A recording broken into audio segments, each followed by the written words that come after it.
আছে। আমি আরেকটি বিষয়ে উল্লেখ করতে চাই। আজকে আপনাদের দলের পক্ষ থেকে সংবাদ সম্মেলন ছিল জুলাই ঘোষণাপত্র নিয়ে। সেখানে আপনারা বলছেন সরকার ব্যর্থ হয়েছে পুরোপুরিভাবে এবং এই জন্যই আপনারা নিজেরাই জুলাই ঘোষণাপত্র ঘোষণা দিবেন আর কি।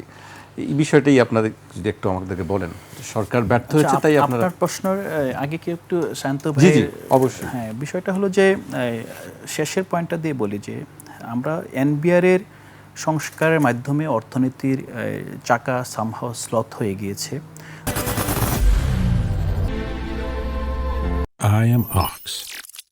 ভাই যেহেতু এখানে বললেন যে অর্থনীতি সবচেয়ে খারাপ অবস্থায় আছে, তো আমি জাস্ট এটা একটু আলোকপাত করলাম যে যদি সংস্কার প্রশ্নে সরকারের সাথে বিএনপির এবং অন্যান্য যারা স্টেক হোল্ডার্স ঐক্যমত থাকতো, তাহলে এনবিআর এর মতো কিংবা আরও যারা গভর্নমেন্টের বিভিন্ন মানে বডিতে আমলাতন্ত্রে আছেন তারা হয়তো এই সাহসটা পেত না গভর্নমেন্টকে আপনার ভায়োলেট করার, চ্যালেঞ্জ ছুড়ে দেওয়ার গভর্নমেন্টকে।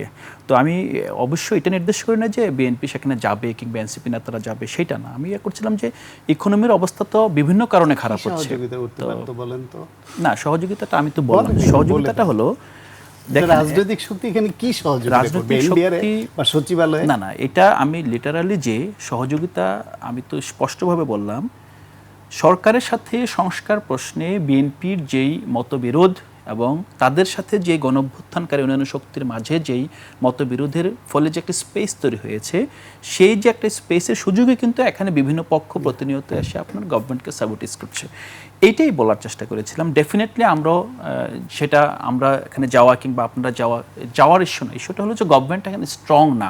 কেন স্ট্রং না, এটা খুব গুরুত্বপূর্ণ যে এখানে যারা পলিটিক্যাল স্টেক হোল্ডার্স আছেন তারা গভর্নমেন্টকে ওই অর্থে কার্যকরভাবে সহযোগিতা করছেন। এনসিপি করছেন? এনসিপি ব্যাপারটা আসলে এটা গুরুত্বপূর্ণ না এখানে, কারণ এনসিপি আমরা আসলে যেই অর্থে এই সময়টাকে আমরা দেখছি, এই সময়টা আসলে শুধুমাত্র নির্বাচন কিংবা একটা নির্বাচনের মাধ্যমে আপনার রিজিম চেঞ্জ হয়ে যাবে সেটাই আমরা দেখছি না। আমরা দেখছি যে এটা একটা ঐতিহাসিক সুযোগ হিসেবে দেখছি। সেই সুযোগটা আমরা যতটুকু সম্ভব কাজে লাগাতে পারি সেই কাজে লাগানোর পথে আমরা হাঁটছি। তো সেক্ষেত্রে আটের সাথে যে আমরা 24শে গণঅভ্যুত্থান পরবর্তী সরকারের কখনোই তুলনা হয় না, কিন্তু এই সরকার যেই পথে হাঁটছে সেই হাঁটার যে প্রক্রিয়া, এটাকে দেখে শঙ্কিত হচ্ছি।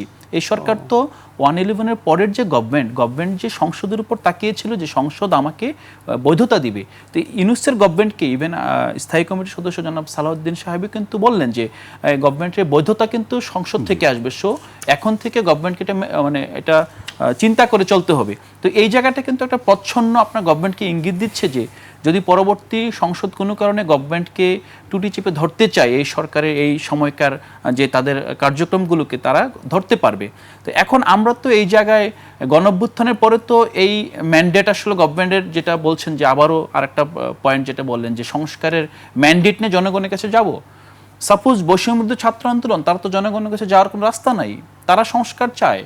তারা গণঅভ্যুত্থানের নেতৃত্ব দিয়েছে, গণঅভ্যুত্থানের মাধ্যমে যে 5 থেকে 3 আগস্ট পুরো বাংলাদেশে কোনো সরকার ছিল না, এই সময়টার পরে যে একটা সরকার গঠন হয়েছে, এই সময়টাই দাবি করে যে এই রাষ্ট্রহীন অথবা নৈরাষ্ট্রিক সময়ের যেই আপনার প্রেক্ষাপট এটা দাবি করছে যে পরবর্তী যেই রাষ্ট্র হবে, এই রাষ্ট্র আসলে পুরনো কাঠামোয় চলবে না, নতুন করে পুনর্গঠন করতে হবে। পুনর্গঠনের জন্য তো সংস্কার ইজ দ্য পিলার। এইটার জন্য তারপরে ম্যান্ডেট নিয়ে যাবে।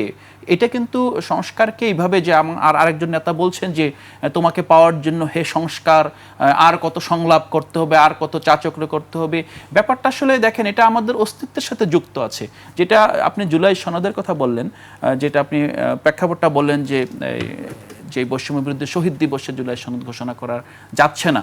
তো আমরা কিন্তু দেখেন যে আপনার লাস্ট যেই আন্দোলনটা হলো, যদি তার আগে দেখেন 31 ডিসেম্বর যখন সংস্কারের জুলাই ঘোষণাপত্রের জন্য সারা দেশ থেকে জনগণ একত্রিত হয়েছে, আপনারা দেখেছেন লক্ষাধিক মানুষ সংক্ষেপে একত্রিত হয়েছে, তখন কিন্তু সরকারের পক্ষ থেকে আশ্বাস দেওয়া হলো যে তোমরা একা কেন দিবে, হ্যাঁ এখানে অন্যান্য দলগুলোর সাথে আলাপ আলোচনা করে এই জুলাই ঘোষণাপত্র দেওয়া হবে।